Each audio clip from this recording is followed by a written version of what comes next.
Paisajes imaginarios.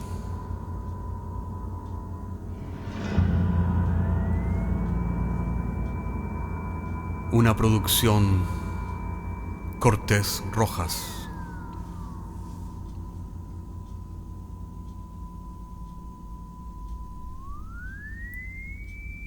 Temporada 12ª. Episodio 5. Código QR. Y en la historia que les traemos hoy día volvemos a visitar Neo Santiago en el futuro. Si necesitan recordar al detective González, recomiendo volver a escuchar el segundo episodio de la temporada anterior. En este episodio González descubre que no todo es lo que parece ser.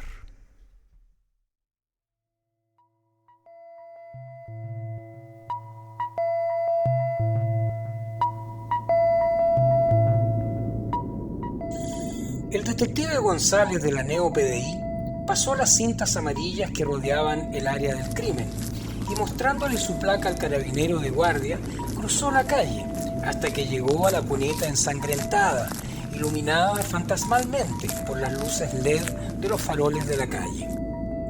González se arrodilló frente al cadáver. El cyborg parecía estar durmiendo frente a él, a no ser por la falta de uno de sus brazos artificiales, que yacía a un par de metros del cadáver, y el horrible agujero en el abdomen. Por el agujero, entre sangre y fluido de cervos, se podía ver en el abdomen del cyborg una mezcla de órganos naturales y prostéticos que habían dejado claramente de funcionar hacía no más de un par de horas, a juzgar por un mensaje de error que uno de los circuitos indicaba en una pantalla pequeña que brillaba desde dentro. A la distancia, detrás de una anacrónica torre Entel que se recortaba entre dispositivos flotantes y la contaminación, salía el sol en un nuevo amanecer en Neo Santiago, mientras comenzaban a sobrevolar hacia todas partes los transportes POD abarrotados, llenos de los obreros del sistema. La mano del brazo, que todavía estaba unida al torso, sostenía agarrotada un teléfono celular que González no pudo liberar de los dedos artificiales. Le preguntó al robot patólogo que estaba examinando el cuerpo mediante su prótesis ocular: «Doctor, ¿hay alguna forma de que suelte el maldito teléfono?» El robot patólogo le respondió: «El sistema de servos está todavía recibiendo impulsos de neurotransmisor del cerebro del cyborg. Podríamos resetear el sistema, pero para eso tendría que dañar la cabeza».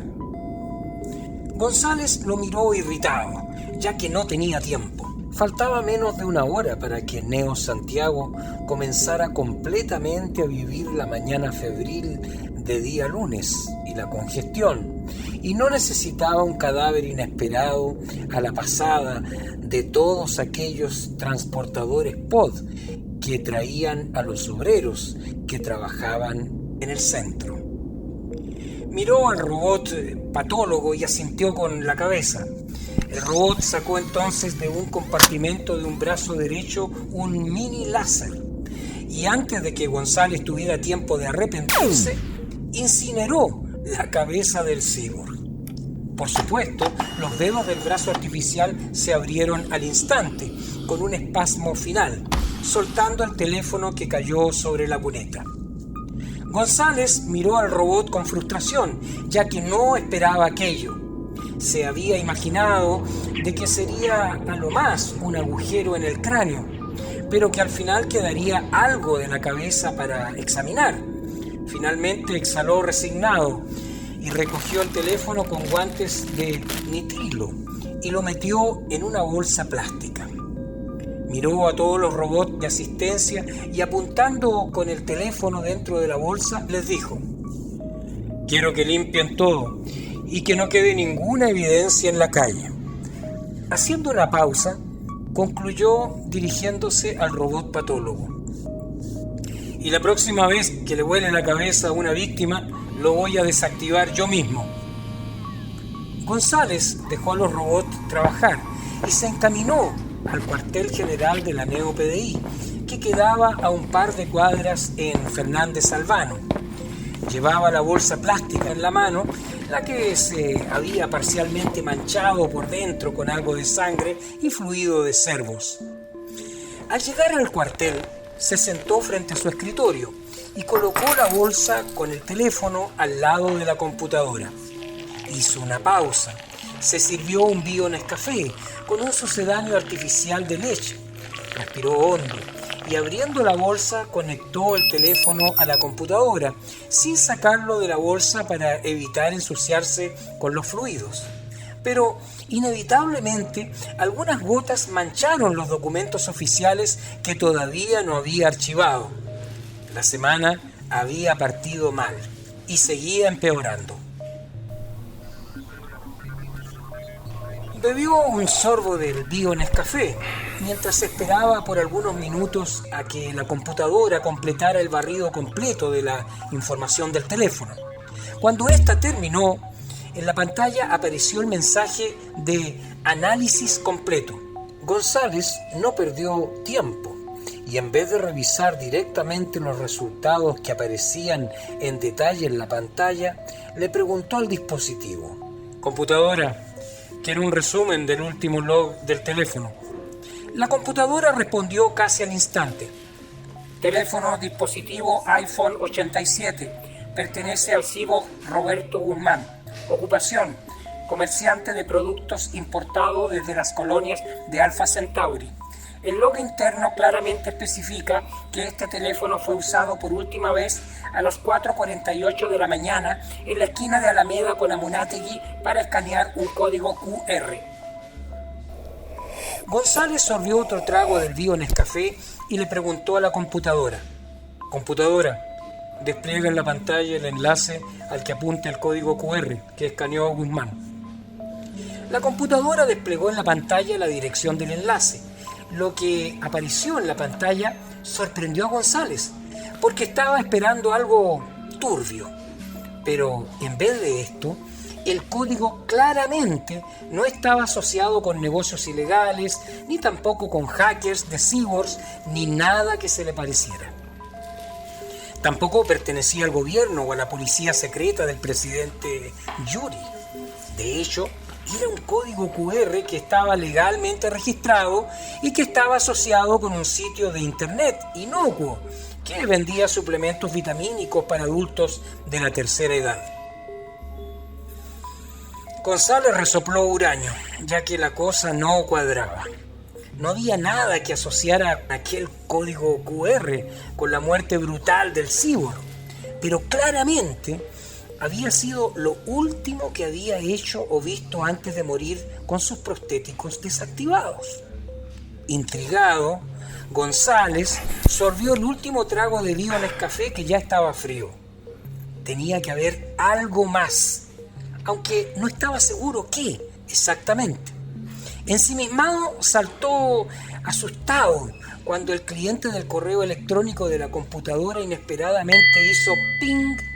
El mensaje era del robot patólogo que había estúpidamente destruido la evidencia y que se había esmerado para reivindicarse con González, terminando en tiempo récord el reporte forense.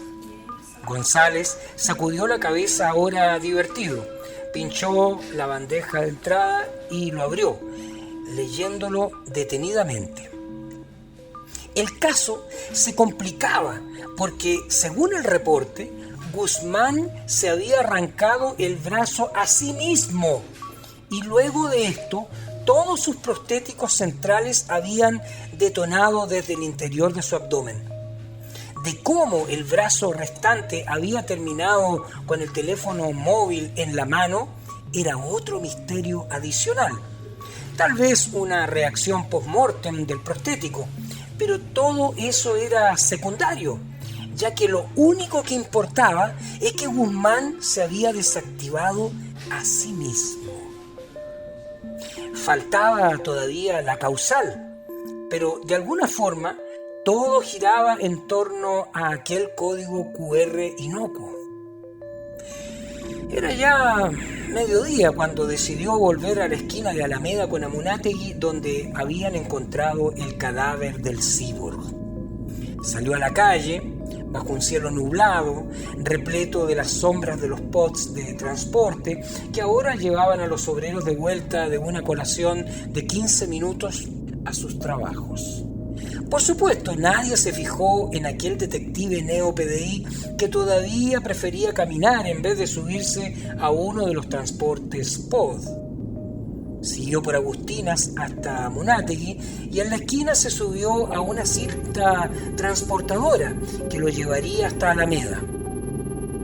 Cuando llegó a la esquina, no quedaba ningún rastro de las cintas policiales o evidencia de que solo algunas horas antes Guzmán había sido encontrado allí, en medio de un charco de fluidos y sangre. González, entonces, se puso a mirar con más atención la esquina. En uno de los costados estaba, por supuesto, la legendaria Torre Entel, que aún después de más de 300 años todavía transmitía incesante la propaganda del presidente Yuri a todo Neo Santiago. En la otra esquina, entre rascacielos automatizados de última generación, estaban las ruinas de un pequeño edificio de 2 pisos que en el pasado había sido una farmacia y que había sobrevivido apenas el paso del tiempo. En sus paredes, entre ventanas sin vidrios o tapiadas, pudo observar grafitis de todo tipo. Propaganda política, el consabido pico para el que lo lea y varios códigos QR que probablemente eran enlaces para la venta de neurotransmisores ilegales o prostitución, uno de los cuales había sido el último que había escaneado Guzmán, poco antes de autodesactivarse dramáticamente. González, entonces, sacó su teléfono y escaneó el primer código que estaba en la pared. Tal y como había adivinado, el teléfono desplegó en su pantalla un anuncio de neurotransmisores ilegales que sabía que tendría que reportar más tarde en la comisaría. Pero como ese no era el problema que estaba investigando, lo dejó pasar por esta vez, concentrándose en el siguiente código. Inesperadamente, esta vez era la información de un restaurante de inmigrantes que venían de las colonias con una promoción 2x1 por un picante de abutardas marcianas. Y aunque Guzmán tenía negocios en las colonias, tampoco aquel código QR parecía ser relevante. Finalmente, el tercer código que escaneó era el que estaba buscando, con la información de los suplementos vitamínicos. Se detuvo para revisarlo más cuidadosamente, pero en realidad no tenía nada de extraño, fuera de que había sido estampado con un stencil en la pared, lo que era más bien común en grupos anarquistas y sediciosos. Oficialmente, el verdadero detective González habría agotado todas las posibilidades, pero el caso estaba resuelto. Volvería al cuartel y escribiría un informe echándole la culpa al mal funcionamiento de los dispositivos y caso sobreseído. Pero extraoficialmente todavía tenía curiosidad. Como él no era en realidad el verdadero González, tal vez podría investigar aquello utilizando las ventajas adicionales que le proporcionaba el ser una réplica. Así que esta vez miró el código QR escaneándolo directamente con su prótesis ocular. Su procesador neurológico central rápidamente pudo constatar que el enlace a los suplementos vitamínicos eran tan solo la fachada, y que junto con aquel enlace había un patrón sutil y oculto de instrucciones adicionales que pudo detectar, porque sabía lo que estaba buscando. Y no estaba utilizando su teléfono para descifrar la información del código. De alguna forma, aquellas instrucciones adicionales habían sido enviadas al cyborg subliminalmente por el teléfono. Y por algún motivo oscuro, habían sobrecargado sus circuitos, haciendo que uno de sus brazos arrancara al otro para quitarse a sí mismo el teléfono, como mecanismo de emergencia que la prótesis tenía programada de fábrica. Pero la reacción del brazo había llegado demasiado tarde, no pudiendo evitar que todo el sistema interno colapsara y las prótesis del abdomen explotaran. González ahora lo entendía todo, aunque todavía no tenía claro de qué se trataba exactamente las instrucciones subliminales que venían junto con el código QR. Entonces González comenzó a procesar las instrucciones y a los pocos momentos respiró sorprendido. Pudo finalmente establecer de que, aunque habían forzado al cyborg a autoarrancarse uno de sus miembros, seguido por la explosión de los circuitos internos, las instrucciones subliminales que se transmitían con aquel código QR eran sencillamente una terapia para calmar. Sí, terapia que de alguna forma llegaba por el teléfono como una especie de señal oculta junto con la información que todos suponían era la única información que estaba en el código QR. Después de todo, un código QR no puede ser leído directamente por ojos humanos, que solo confían como ciegos en lo que transmite el teléfono.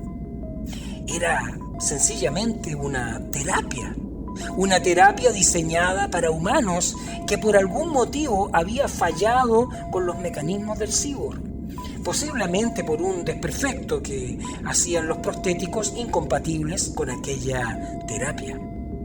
González constató entonces, consternado, que también el código QR del restaurante de los inmigrantes e incluso el código QR ilegal contenían bajo sus mensajes directos las instrucciones implícitas de aquella terapia.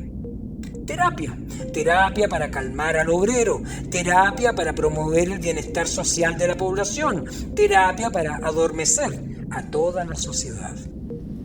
Comenzaba a llover la lluvia ácida cuando el detective González finalmente se encaminó de vuelta a la comisaría. Rápidamente se colocó sobre la chaqueta el impermeable anticorrosión y en vez de subirse a la cinta transportadora, continuó caminando ensimismado por la Munátegui, bajo una lluvia que oxidaba todo, también haciendo caso omiso de los androides ilegales que en un día normal era su deber desactivar, pero había sido un día de mierda. Había resuelto la muerte del cyborg.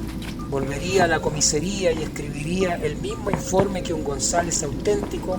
También habría escrito sin poder imaginarse lo que había oculto en los códigos QR. Aquella misteriosa terapia que todo ser humano, sin saberlo, recibía subliminalmente por el teléfono para calmarse cuando escaneaba un código QR. Tal vez también escribiría en el informe la incompatibilidad de los prostéticos y probablemente multarían a la compañía que los fabricaba. En realidad le importaba un carajo. Sin pensarlo dos veces, en vez de seguir directamente hacia la comisaría, dobló otra vez por el pasaje Valentín Letelier y entró al mismo boliche de mala muerte donde hacía varios meses antes había buscado información sobre su réplica. Ahora solo estaba allí para calmarse. El cyborg que lo había atendido la última vez seguía en el mismo lugar, secando vasos, aunque no lo reconoció o pretendió no reconocerlo. González pidió entonces, como siempre lo hacía, un electro whisky, y mientras se lo tomaba reflexionó cómo, desde mucho antes de que el presidente Yuri los liberara de la anarquía, desde hacía más de 300 años, la Internet había completamente domesticado a una humanidad que estaba ciega.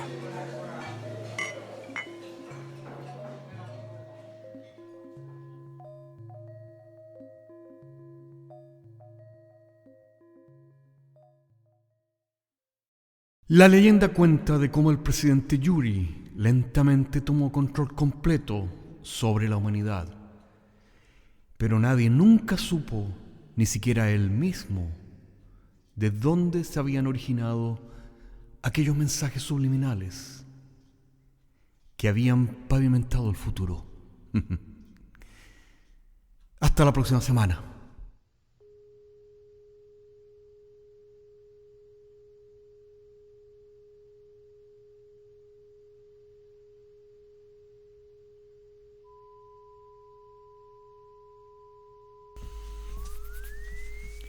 Paisajes Imaginarios es un podcast semanal que se distribuye con una licencia pública general. Puedes encontrarnos en iTunes, Spotify o donde quiera que escuches podcasts. Contáctenos a paisajes@caco.cl. Hasta la próxima semana.